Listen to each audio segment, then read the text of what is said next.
액션. 자, 이번 시간은 우리 619쪽의 세도정치 부분이 나옵니다. 여기 정리하고 그런 다음에 책으로 한번 다시 정리해 드릴게요. 세도정치라고 하는 거는 이제 정조 죽고 나서 순조부터 시작합니다. 19세기 전반 상황이 되는데, 전반의 정세가 우리 페이지로서는 어느 쪽이냐면 619쪽입니다. 페이지 619쪽부터 이제 요거 하면 정치, 조선 후기 정치도 끝나는데, 이때 정조가 죽고 나서 순조, 헌종, 철종 3대 63년간 순조, 그 다음에 순조 아들이 있었습니다. 이게 효명세자예요. 효명세자. 이 효명세자는 이제 세자 시절에 죽었기 때문에 나중에 익종이라고 이제 추존이 되죠. 효명세자. 그런 다음에 이제 헌종, 그리고 철종. 물론 철종은 헌종의 아들은 아닙니다. 이건 이제 반기에서 나오는 건데, 순조는 1801년부터 해가지고 제위가 1834년까지가 순조 제위 기간이에요. 그 다음에 효명세자, 세자 시절에 죽었으니까 통과하고, 그 다음에 효명세자의 아들이 이제 헌종이 되는데, 순조의 손자이긴 하죠. 1834년부터 해가지고 1849년까지가 헌종 제위 기간이고, 그 다음에 철종은 1849년부터 해서 1863년까지가 철종 제위 기간입니다. 여러분 아마 강의 들으면서 이렇게 연도까지 체계적으로 막 써주고 그러면 쥐내리는 사람도 있는데, 이 연도라든가 시기를 정확하게 파악해야 이게 정확한 이 공부가 돼요. 요번에 2016년도 경찰직 문제에 제가 평상시에 강의했던 부분 그대로, 그러니까 다른 쉬운 부분은 누구나 다 가르칩니다. 그런데 문제까지 그대로 적중시켜서 모의고사 문제까지 그대로 냈던 문제. 예컨대 제가 무신집권기에도 뭐라 그랬습니까? 무신집권기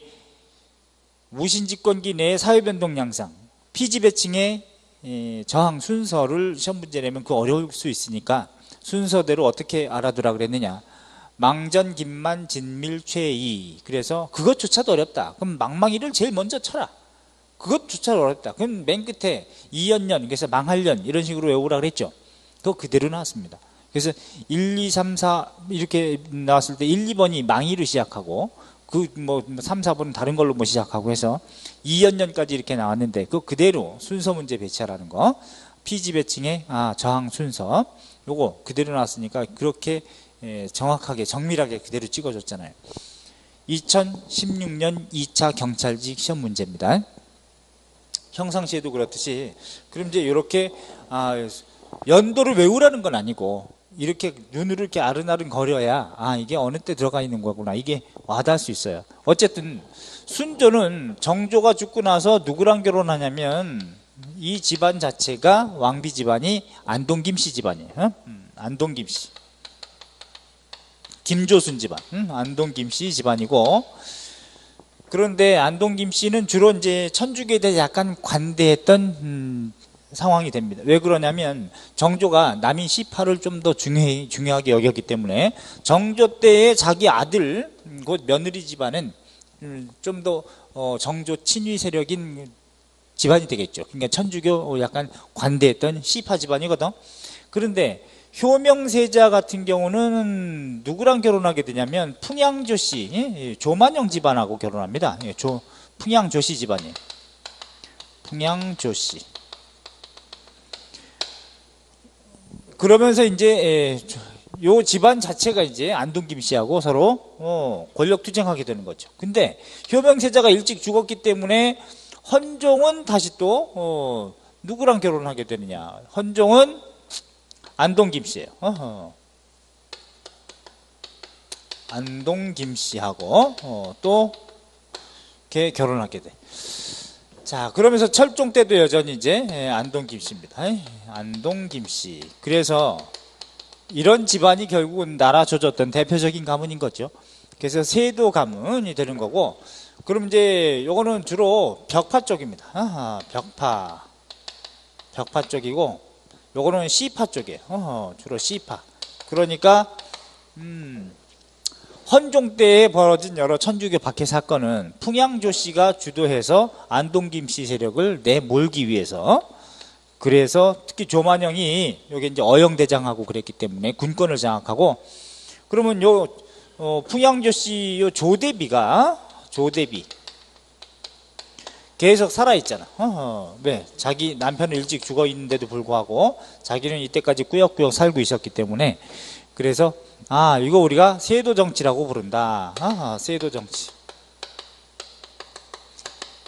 원래 세도라고 하는 것은 세상을 도로서 통치한다, 정치를, 이런 의미지만 여기서 세도는 길도자를 쓰지 않고 정도도자, 또 세력세자 뭐 이렇게 쓰는 경우도 있어요.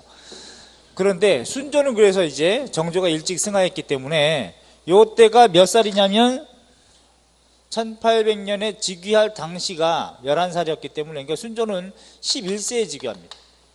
그런데 헌종은 효명세자가 자기 아버지가 일찍 죽었기 때문에 더 어리게 즉위해요. 8살. 초등학교 1학년 때 즉위하네. 그 다음에 철종은 몇 살에 즉위하냐, 19살에 즉위하긴 하는데, 이거는 왕세자 교육을 제대로 받지 못한 강화도에서 은거하면서 그냥 종친으로서 그냥 삽질하고 있었던 아주 그런 입장에 있는 사람을 딱 왕으로 만들어준 거예요. 그래서 이걸 우리가 세도 정치라고 할 때, 세도 정치는 당연히 이 시기는 왕권 약화되겠죠. 그죠? 왕권 약화. 정치적으로 왕권이 약화될 거고, 왕권 약화. 세도 가문에 의해서. 세도 가문. 여기서 세도 가문은 누구예요?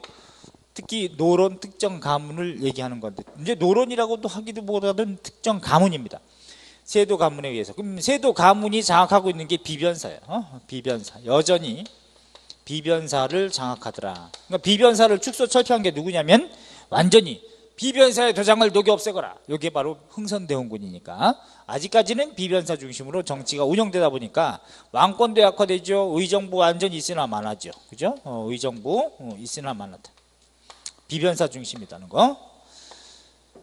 그 다음에 경향의 단절이 있게 되겠지. 그지? 세도 가문에 의해서 정치가, 특정 가문에 의해서 정치가 좌우되니까 이제는 붕당 정치라는 말을 쓰지도 못합니다.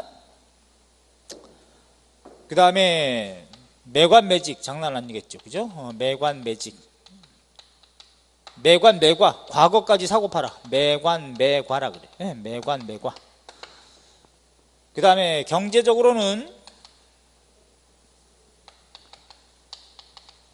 조세제도 문란이 이때보다 문란한 적은 없죠. 수취체제.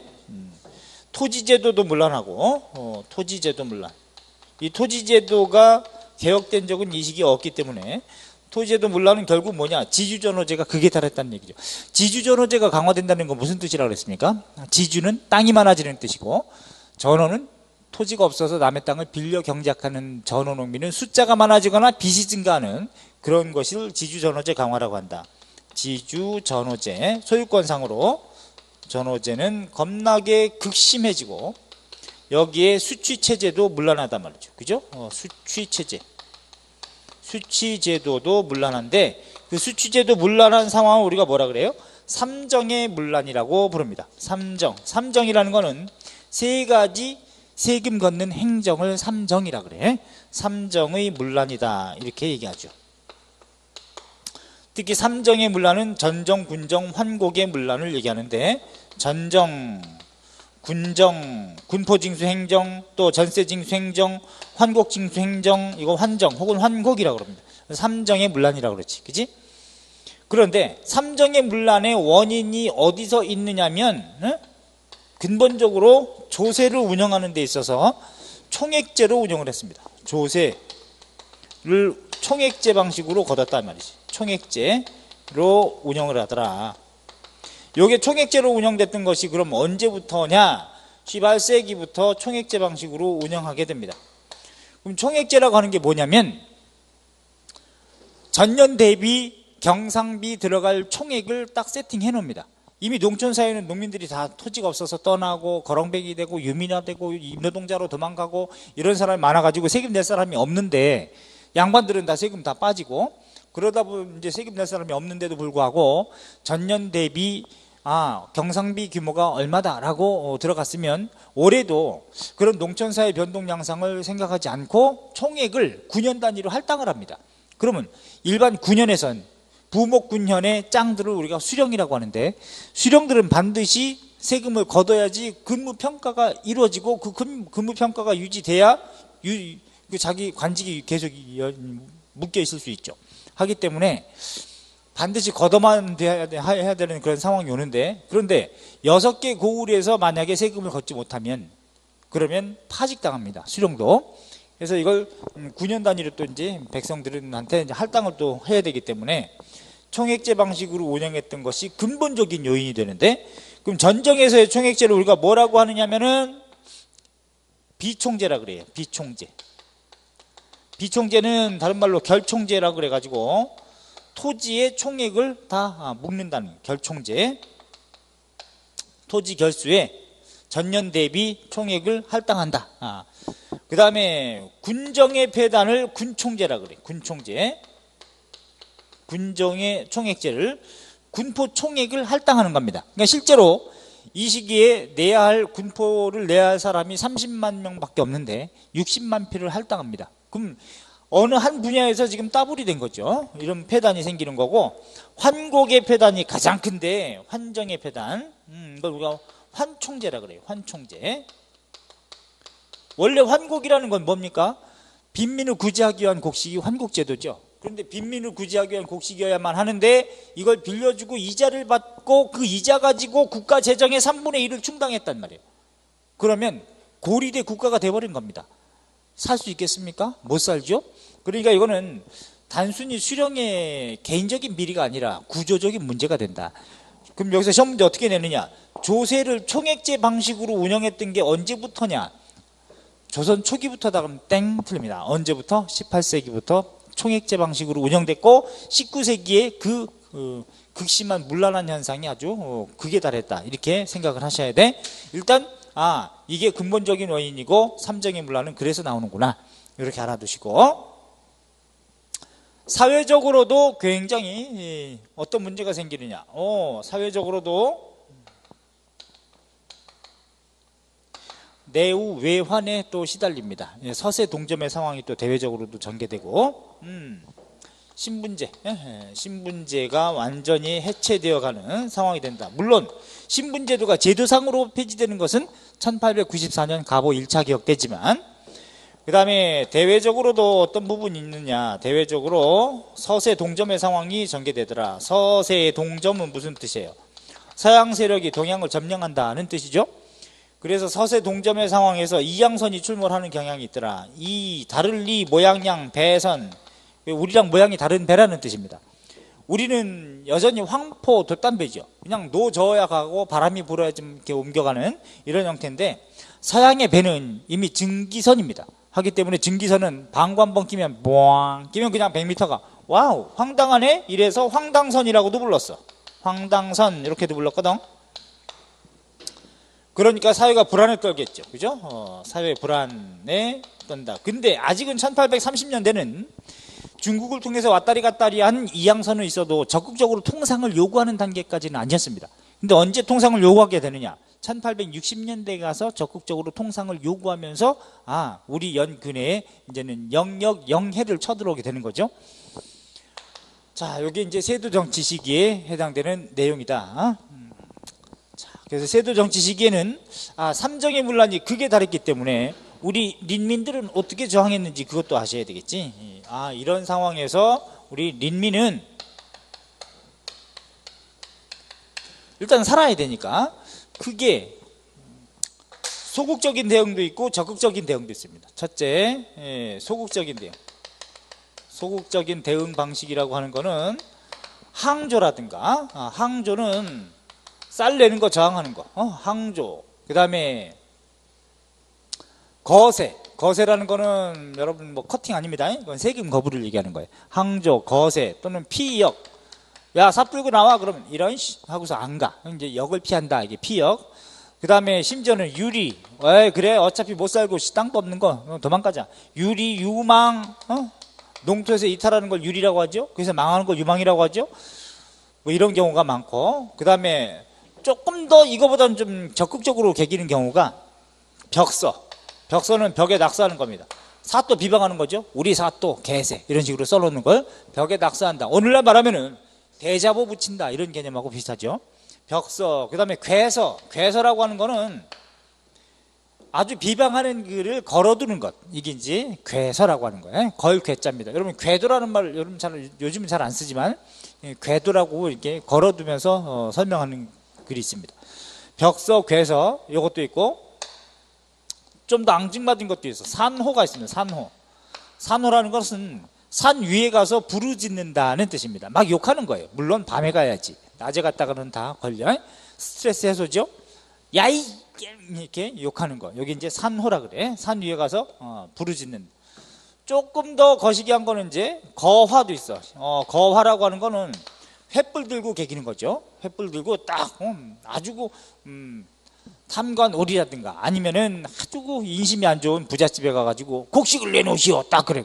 아니 잡것들이 쳐라 뭐 이러는데 그래? 이거 쳐봐 해놓고 니네 집 근처에 불 뿌렸어, 기름 뿌렸어, 요거 떨어뜨리면 불 떨어뜨리면 다 뒤진다 이렇게 해가지고 횃불 들고 개기는 걸 거화라 그래. 들것자 불화자. 그런 다음에 정소도 있습니다. 정소는 상소하는 겁니다. 상소. 관청에다가 이러지 마시오 해가지고 나열해가지고 이거는 봉기 단계 전 단계에서 반드시 거치는 게 상소라고 하는 거야. 그 다음에 와언이라는 것도 있어. 와언이라고 하는 거는 아주 안 좋은 말, 우리가 와전됐다는 말 하죠. 안 좋은 말을 퍼뜨려고 비방하는 말을 퍼뜨리는 걸 이걸 와언이라 그래. 이런 일들이 이제 소극적인 대응이라면 또 하나 각종 예언신앙이라든가 예언신앙 정감록 같은 거죠.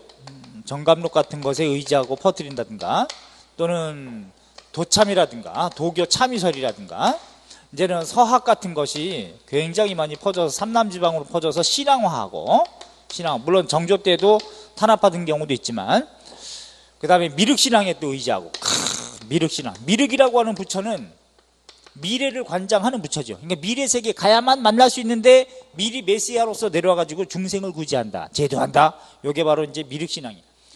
그 다음에 동학이 창도가 되네. 와우, 동학. 1860년 누가? 최세우가. 그럼 이런 것들이 퍼지면 민간사회에 퍼지면 어떤 기능을 하느냐는 얘기죠. 어떤 기능을 한다? 바로 혁명적 기운을 고조시킨다는 거지. 그치? 혁명적 기운을 고조시킨다. 변혁운동의 이념이 되는 거예요. 아이씨 조선 엎어 이렇게 생각하는 거죠. 왕을 왕으로 보지 않는다. 변혁운동의 이념을 제공한다. 변혁운동의 이념을 제공한다는 거지. 그치? 이념. 자, 그런 다음에 조금 더 이제 적극적인 의미의 대응도 있는데, 적극적 대응이 있습니다. 적극적인 대응은 봉기 형태지만, 자, 첫째로 봉기 형태로 나타나는 것이 조선 후기, 조선 세도정치 시기에 의미 있는 밀란. 물론 세도정치 시기 초창기부터 1801년부터 인동, 북청 뭐 이런 데서 많이 일어납니다. 근데 그건 조직적이지 못했고 규모 있는 밀란으로서 의미 있는 것은 홍경래를 시발점으로 한다. 홍경래의 봉기. 봉기 1811년 평안북도 정주, 이거 굉장히 중요합니다. 지금 적극적으로 대응한 봉기는 굉장히 중요해요. 요거 평북 정주입니다. 정주. 자, 요 홍경래 봉기는 이제 나중에 좀 보고, 두 번째로는 최재우 동학을 창시하더라. 그치? 동학 창시. 근데 홍경래 봉기 때 홍경래만 한 게 아니고 홍경래, 우군칙, 이희적, 김창시, 홍총각 이런 사람들이 하기 때문에 서북 지역에서 동학이 어쨌든 최재우도 창도하는 것이 언제냐면 1860년 경상북도 경주입니다. 경북 경주. 요걸 굉장히 많이 바꿔치기해서 나오는 게 동학을 창시하는 건 최시영이 동학을 창시했다. 최시영이 아니라 최재우인데 최시영은 제2대 교주죠. 또 경북 경주인데 전라도에서, 그건 농민전쟁 때문에 이제 전라도가 유명하긴 하지만 전주에서 뭐 이런 말 하면 안 돼. 그 다음에 세 번째 경상우병사. 백낙신이라고 하는 개세의 가렴주구 때문에 몰락 양반이었던 유계춘이 들고 일으켜. 유계춘. 이 사람들 모두 잔반 출신입니다. 홍경래, 최재우, 유계춘 이런 사람들 모두 잔반이에요. 그러니까 가장 사회 변동을 희구하고 앞장서는 사람은 아무것도 머리에 들지 않은 사람은 할 수 없어. 왜? 뭔가 변혁운동의 어떤 지향성이 있어야 되고 좀 지식인 중심이지만 이것이 생활이 굉장히 빈곤할 때 위대한 혁명가가 탄생하게 되는 거죠. 그래서 이제 유계춘 같은 경우도 경상 우병사 백낙신의 가렴주구로 진주에서 객입니다. 진주 농민봉기를 일으켜. 농민봉기. 요게 1862년 경남 진주죠. 경남 진주에서 객인다 말이지. 자, 그럼 여기 봐봐요. 조금 여기에 정수, 경수, 진주 이렇게 지역적으로 어딘지 좀 아셔야 되고, 이런 진주 농민봉기를 시발점으로 해가지고 1862년이 임술년입니다. 간지로 임술년이기 때문에 전국 73곳에서 동시다발적으로 전부 다 죽창 들고 삽 들고 다 객했어. 이걸 통틀어서 전국적으로 터진 밀란을 임술농민봉기라고 그래. 예? 임술농민봉기로 발전하더라. 농민봉기. 그러니까 요거는 1862년 전국을 얘기하는 거죠. 전국. 자, 요거 잘 봐요. 홍경래의 봉기 때는 진압당합니다. 진압. 더군다나 홍경래가 봉기를 일으키는 곳은 청천강 이북에 국한하더라. 지역적인 한계가 있어요. 왜냐하면 신분제도 철폐라든가 토지 분배 요구의 주장을 내걸지 못했어요. 이게 전국적으로 퍼지지 못하는 결정적인 한계다. 또 홍경래의 봉기에 나오는 특징이 웬만하면 다 피지배층이 다 들고 일으키는데 이거는 먹고 살만한 중소상공인층이 주도하고 잔반이라든가 또 도시 빈민이라든가 임노동자라든가 광산노동자들은 참여하는 양상이다. 원래는 그 사람들이 주도하는데 왜 여기서 중소상공인층인 부르주아 계급이 주도하느냐? 홍경래에 나올 때 이것은 평안북도 지역은 워낙에 400년간 조정에서 관직에 대한 차별 대우가 심했고 어차피 관직에도 못 나갈 것 해가지고 양반이라 하더라도 상업을 통해서 또는 무역을 통해서 경제적으로 부를 축적하는 경우가 굉장히 일상화되어 있고 자연스러운 일이었어요. 상업이나 수공업이나 광업은 다 말업이라고 해서 삼남지방에서는 다 전부 다 천시했는데 비해서 서북 지역은 그렇지 않았단 말이죠. 더군다나 평안도 지역은 광산이 또 활기를 띠었고 청과 무역이 또 활성화되고 왔다 갔다 하면서 오픈된 마인드도 많이 가지고 있고 하기 때문에 신분적인 의식도 높지 않았고 또 양반도 상업행위를 하는 것이 지극히 정상적이었고 그런 상황이었는데 세도 가문이 잠상활동이라든가 잠체활동을 금지합니다. 하기 때문에 자기네 경제적인 피해를 입으니까 얘네가 주도하는 특징이 있다. 그러나 신분제도 철폐라든가 토지 분배를 요구하지 못했기 때문에 지역적으로 청천강 이북에만 국한했고 또 의주 지역도 다 들이고 일으켰지만 의주 관청을 장악하지 못했어요. 정주는 관청을 장악했는데 의주 관청은 장악하지 못해서 밑에서 올라오고 위에서 내려와서 샌드위치로 결국 끝나고 맙니다. 결국은 진압당한다는 거. 요게. 그 다음에 최재호 동학을 창시했지만 처형당합니다. 처형. 잡혀가지고 1864년에 백성들을 기만하고 속인다 해가지고 처형당해. 그러니까 개인적으로 했을 때는 이렇게 탄압을 당하는데 진주농민봉기를 필두로 한 이 임술농민봉기는 전국적으로 터졌지 않습니까? 하기 때문에 정부는 어떻게 하느냐? 요것 때문에 정부는 알았어, 우리가 개혁할게. 삼정의 문란의 원인이 있다고 생각하고 삼정이정청이라는 관청을 설치해요. 삼정이정청. 이정청을 설치하더라. 자, 시험 문제. 홍경래의 봉기 때문에 정부는 삼정이정청을 설치했다. 땡! 안 맞는 말이지. 삼정이정청. 또 진주농민봉기 이후에 정부는 교정청을 설치했다. 안 되는 거죠. 삼정이정청을 설치했다라고 해야 돼. 또 암행어사 내지는 안핵사, 사건 진상조사를 위해서 안핵사를 파견하고 이런 정도인데 결국은 봐봐요. 쪽수로 많으니까 이거는 밀란이라고 치는데 밀란 쪽수가 많으면 더 많이 죽여야 되는데 지네가 밀리니까 지들이 개혁하지 않습니까? 소수일 때는 진압하고 다수가 객이니까 지들이 잘못한 걸 알고 개혁한다고 하잖아. 결국은 뭐야? 데모를 겁나게 열심히 전국적으로 해야 된다는 얘기입니다. 응? 그래야지 우리 권리를 얻어낼 수 있는 거. 이게 역사의 발전이에요. 그 당시는 이게 다 반사회적이고 다 처벌의 대상이지. 근데 지들이 왜 양보하겠어요? 밀리니까 그런 거야. 그래서 없는 사람들은 쪽수로라도 뭉쳐야 된다는 얘기. 자, 그래서 삼정이정청을 설치하지만 암행어사도 뒤지는 경우도 있고, 자, 이런 상태에서 나라 절단 날 것 같으니까 그 시기에 특히 철종이 후사가 없이 죽었어요. 하기 때문에 뿅 하고, 아직은 조대비가 살아있다 그랬지 않습니까? 그죠? 풍양조씨 조대비가 살아있는데 흥선군은 종친으로서, 왕실의 종친으로서, 이 왕실에 가면 제사가 많잖아요. 제사가 많으니까 그 제사 지낼 때마다 술잔 받아가지고 올리는 역할을 했던 사람이 흥선군이기 때문에 종친의 어떤 왕실의 내밀한 상황을 다 알죠.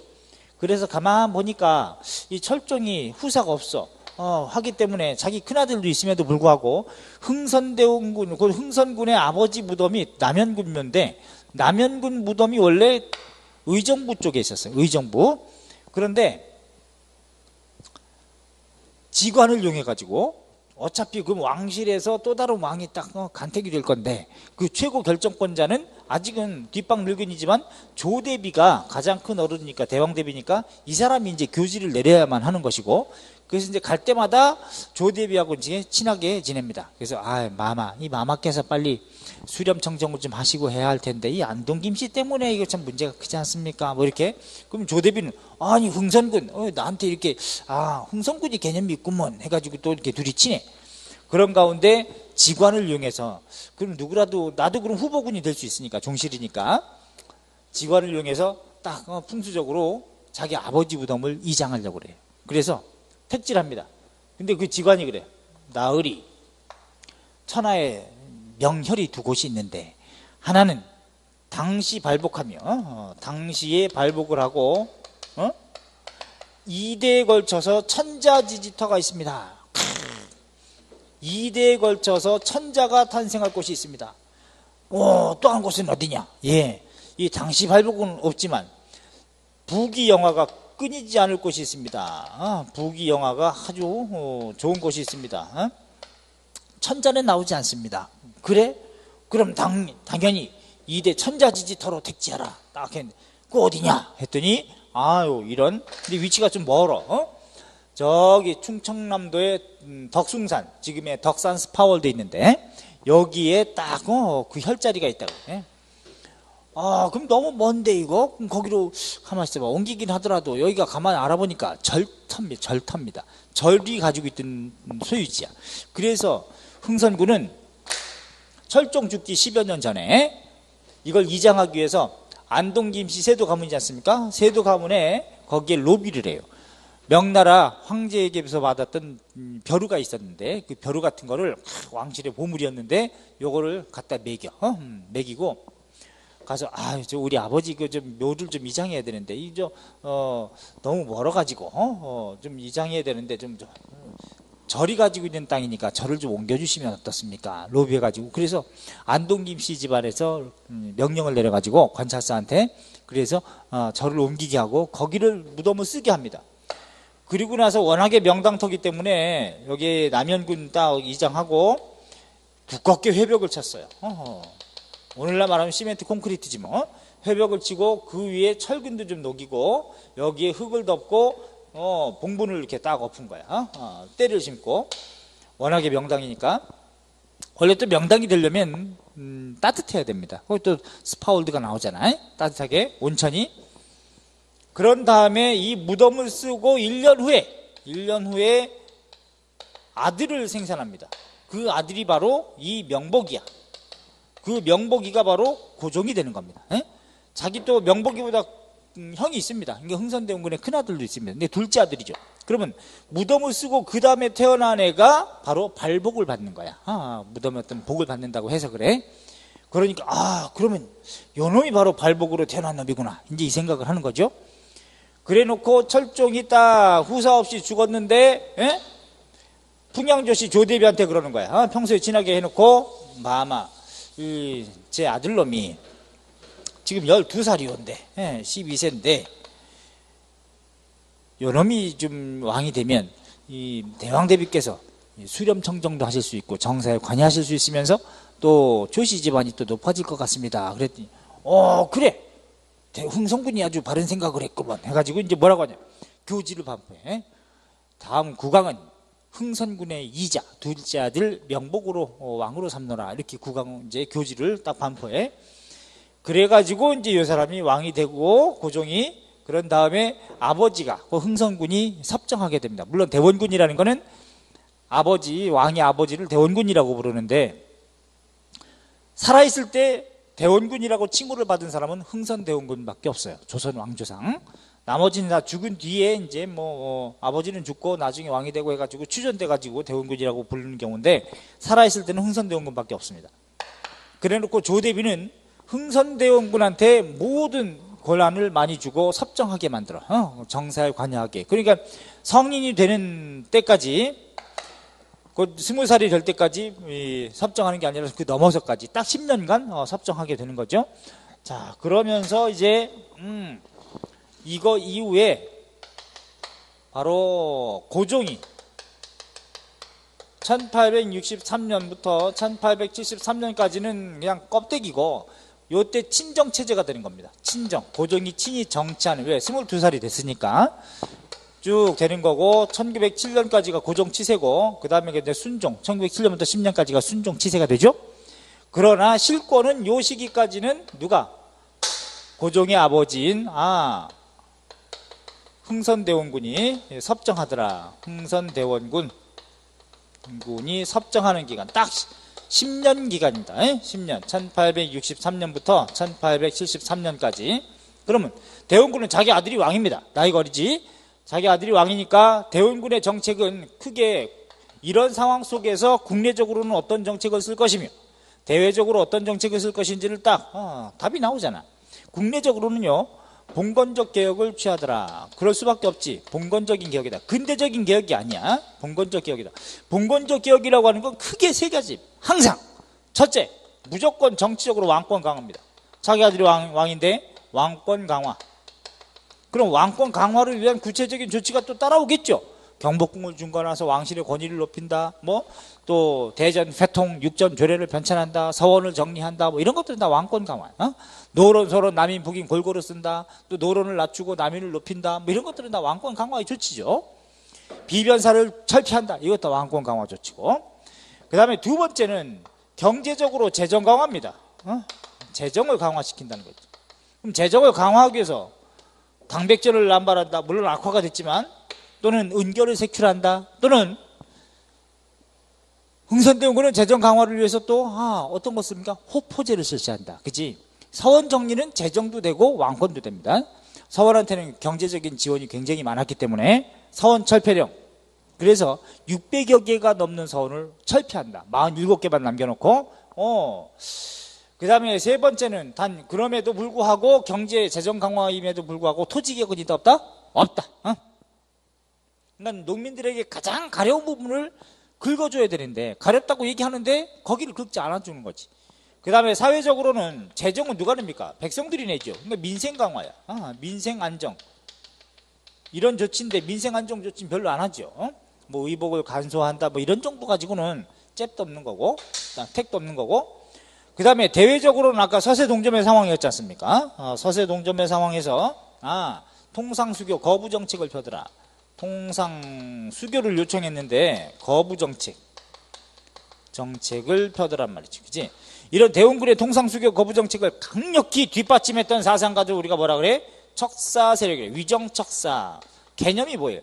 정학인 바른 학문을 지키고 배척한다. 사악한 것들을 배척하자. 이게 위정척사 사상이 되잖아. 여기서 사악한 거 뭐냐? 명나라가 아닌 오랑캐인 청, 여진족, 그 다음에 외놈, 그 다음에 서양. 요건 다 천주교 서적도 사악한 것으로 보는 거다. 이게 위정척사라고 하는 거예요. 그래서 이 통상수교 거부정책의 한계는 뭐냐? 전국은, 전 세계는 지금 전부 다 오픈되고 있는 상황인데 우리만 빗장걸로 닫았다는 거. 어차피 개항하는 상황이었는데 자주적 근대화가 지연됐다는 점, 이게 좀 한계죠. 봉건적 개혁 자체도 한계가 있고 이것도 한계가 있고. 그래서 가장 통치자한테 필요한 덕목은 뭐냐?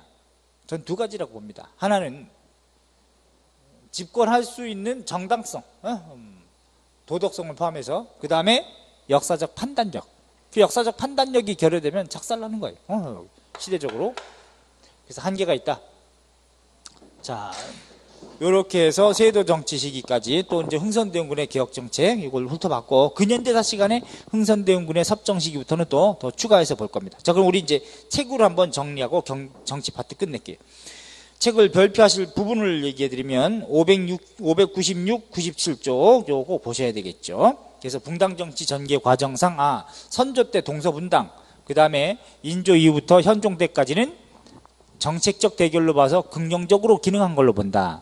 상호 견제와 균형의 원리에 입각한 비판적인 공론 정치, 이런 개념으로 보고, 반면에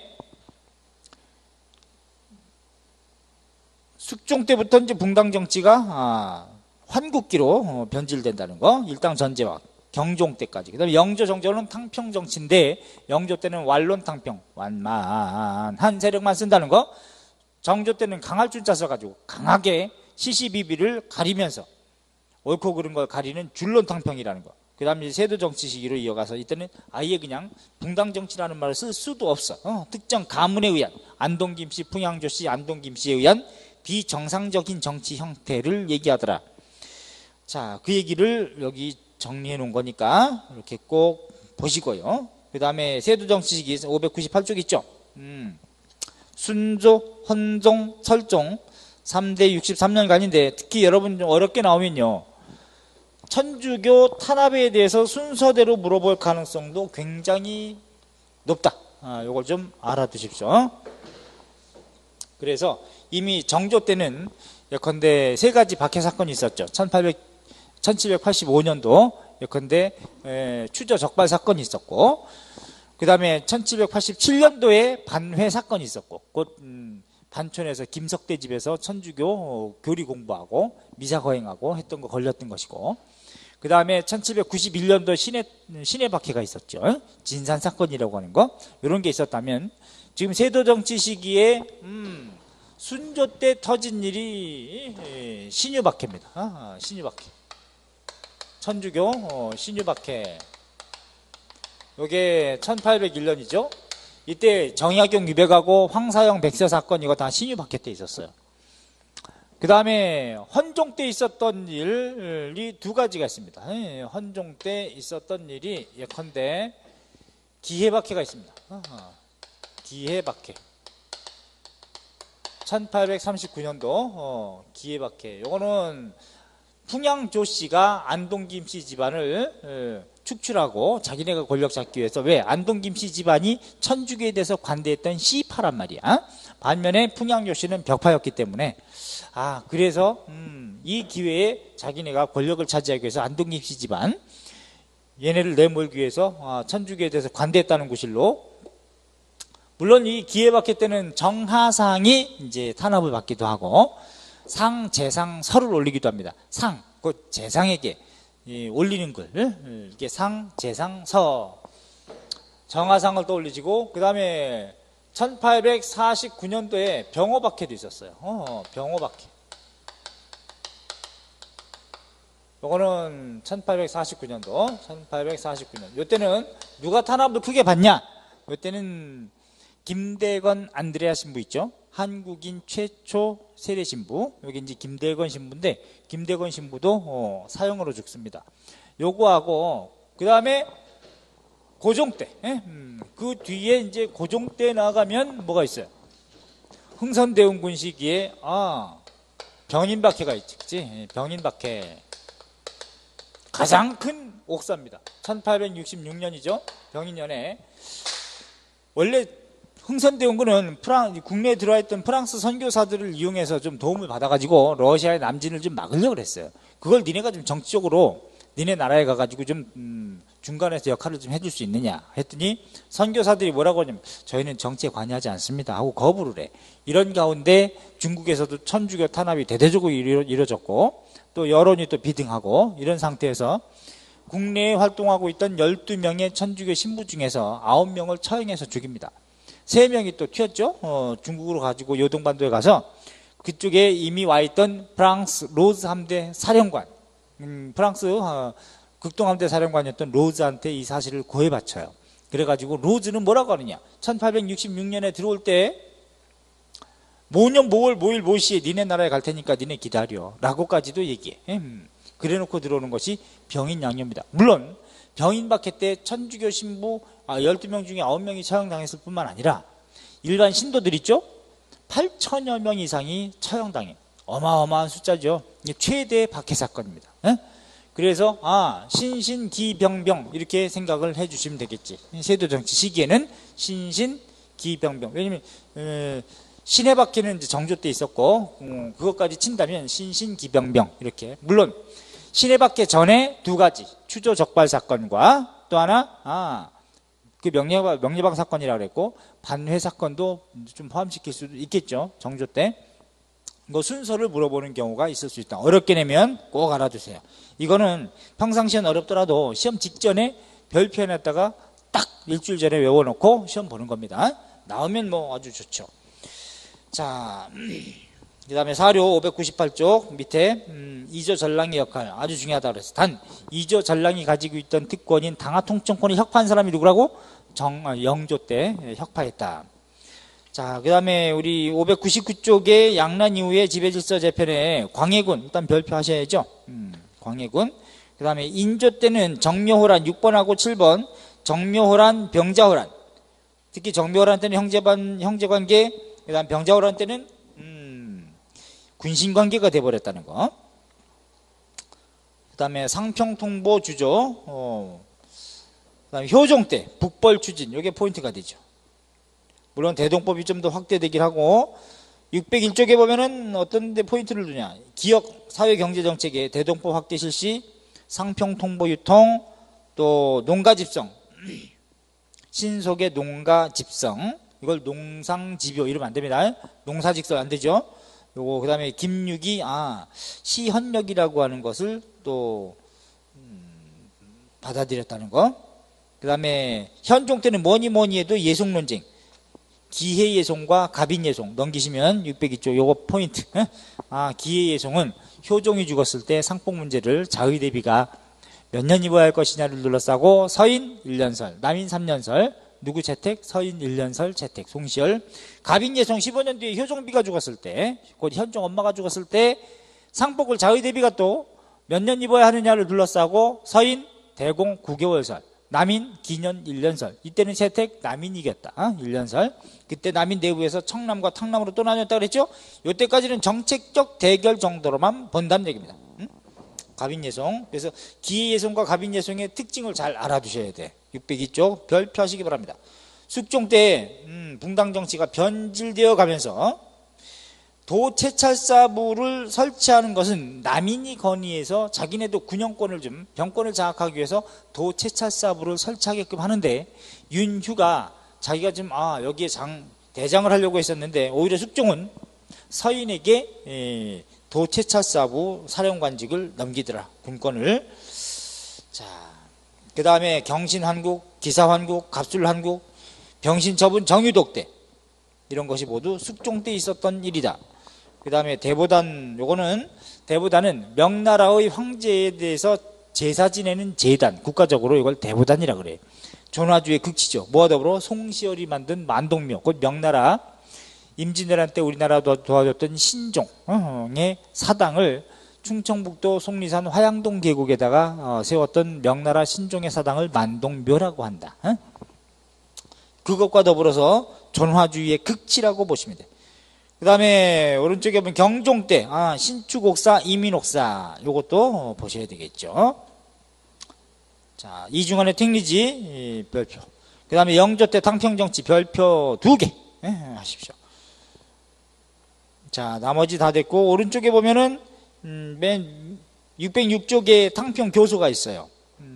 이건 영조 때라는 사실 알아야 되고, 사료. 그 다음에 오른쪽에 보면은 뭐가 있습니까? 주의 불비 내 군자지 공심 비이 부수 식, 마침내 식자 소인지 사의 라고 하는 탕평비. 이거는 신유대운 직후에 있었던 일이구나, 이렇게 알아두시고, 그 그 다음에 균역법 실시하고 의뢰옥사도 또 터지고 이모화변을 거쳐서, 물론 나주 개서 사건은 1755년에 이미 있었고, 그런 다음에 이모화변, 그 다음에 오른쪽에 가면 영조 때의 특징 609쪽에 보면 전랑권을 혁파했고 한림 회천권도 혁파하고 서원철폐령 170여 개의 서원을 없애는 조치도 있었다. 산림과 공론이 부정이 되고 탕평과라고 하는 과거도 시행하고, 이런 명칭으로 동색 금원표를 부착할 뿐만 아니라 탕평채라는 잡채도 내줬죠. 잡채 이렇게 섞어서 내니까 전하 이것이 무엇입니까? 탕평채니라 처먹으라. 섞어서 기록과라고 하는 것도 비읍 한번 읽어보세요. 그러니까 인원왕후가 숙종의 세 번째 곧 영조의 양모가 되기도 하죠. 인원왕후가 70세 되는 해를 기념해서 처음 실시했고, 자, 그래서 70세 이상이 된 사람을 대상으로 늙을 기자, 늙을로 짭니다. 그래서 늙은 사람들을 대상으로 한 과거, 형식적으로 상징적으로 봤다는 얘기죠. 기록과 설치. 그 다음에 영조의 치적 중에 균역법, 그 다음에 610쪽에 보면 경제정책의 균역법 꼭 아셔야 되고, 경제에서 더 합니다.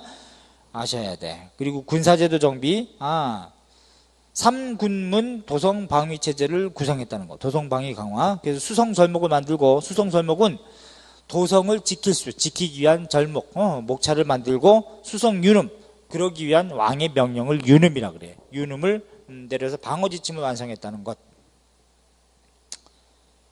자, 나머지 중에서 민본정책 중에 악형을 폐지했다, 그리고 삼복법을 시행하고 사형수에 대한 삼심제를 엄격하게 시행했다는 거죠. 원래 세종 때부터도 다 삼심제입니다. 사형권은 더 엄격하게 문란한 걸 바로잡았다는 것이고, 그 다음에 신문고 별표. 신문고 제도는 민의, 백성의 의견을 위로 전달한다는 의미의 북인데, 이거는 태종하고 영조만 때리라고 했습니다. 태종 때 처음 실시, 영조 때 부활, 이렇게 보시고, 그 다음에 상언과 격쟁을 활성화시켰다. 상언이라고 하는 것과 상소는 다른데, 상언은 관직이 없는 사람, 일반 평민이 올리는 글을 상언이라고 하고, 반면에 관직자로서 올리는 글을 상소라고 합니다. 격쟁은 두드릴 격자, 꽹가리라든가 쟁자인데, 막 멀리서 어가 행렬이 갈 때 막 두드리는 거죠. 띵디링띵띵띵띵띵 딱 치면 왕이 듣고 저 무슨 일인지 알아보거라. 딱 그러면 이제 가서 예 전하 세금이 많아가지고 환장하겠다는 데였다. 그러면 가까이 오게 해보라 해가지고 가까이 오게 해서 그 얘기를 듣는 거를 가전상언이라 그래. 가마 앞에서 직접 듣는다. 가전상언. 근데 이런 가전상언을 활성화한 사람은 영조도 있지만 정조도 가능한 말입니다. 또 청계천 준설. 왜냐하면 청계천이 한림가가 됐습니다. 일단은 가장 필요한 게 살려면 물이죠. 그러니까 물이 풍부한 곳이 그 당시에 이제 명당수가 흘러간 곳이 청계천이었지만은 조선 후기는 워낙에 도시 빈민이라든가 이런 임노동자들이 모여 살던 곳이 청계천 근처거든요. 거기 우리가 중촌이라고 불렀습니다. 북촌은 저기 경복궁 우리가 보기에 동쪽 한옥마을 여기가 북촌거리고, 여기는 아주 위세 있는 양반들이 많았고, 반면에 청계천 근처에 몰려 살았던 것이 바로 중인들, 중촌, 여기에 이제 피지배층도 많이 몰려 살았기 때문에 한양으로 올라가면, 그래서 여기 똥물도 많고, 그래서 준천사를 설치하고 청계천 준천 사업을 전개한다. 반면에 몰락의 양반들이 많이 살았던 것이 바로 남산고을입니다. 남산고을 새님들, 청계천 준설. 그 다음에 고구마하고 감자는 모두 조선 후기에 들어오는 작물이라는 거. 고추도 마찬가지로. 고구마는 일본을 통해서, 감자는 청에서 들어왔다는 생각을 가지시면 돼. 반면에 오른쪽에 보면 또 이제 611쪽에 노비종모법. 이거는 양인을 증대시키기 위한 목적이다. 노비공간법. 이거는 외건노비 중에 신공을 내야 되는 애들 있죠. 노하고 비 모두. 산업이나 외건업이, 산업이라든가 공업이 모두 외건업이는 신공을 내는데, 그 신공을 경감시켰다. 이게 노비공감법이라고 그래.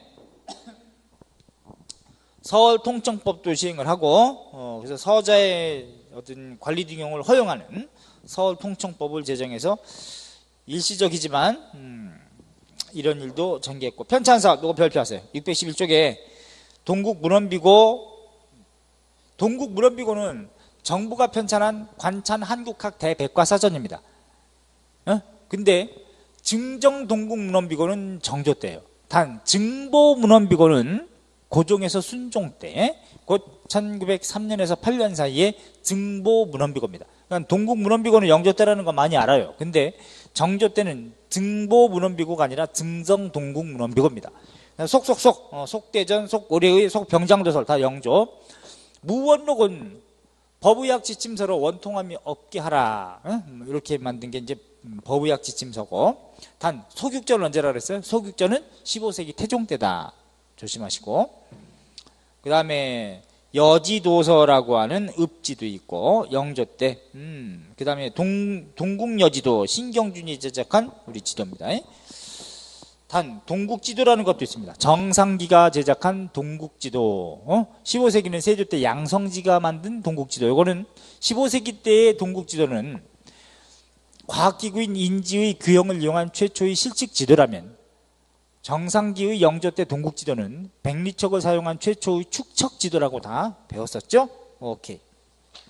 넘겨서 정조, 줄론탕평이라고 하는 거, 강할 준자예요. 강하게 상대방이 붕당이 주장하는 말을 들어보고 시시비비를 아주 분석적으로 가리는 것, 이걸 줄론탕평이라고 그래. 정조 때리시고 612쪽에 쭉 읽어보시되 13쪽도, 그 다음에 13쪽 특히 이 니은에 보면 줄론탕평의 제시와 시파를 등용, 당연히 시파를 당연히 등용하겠죠.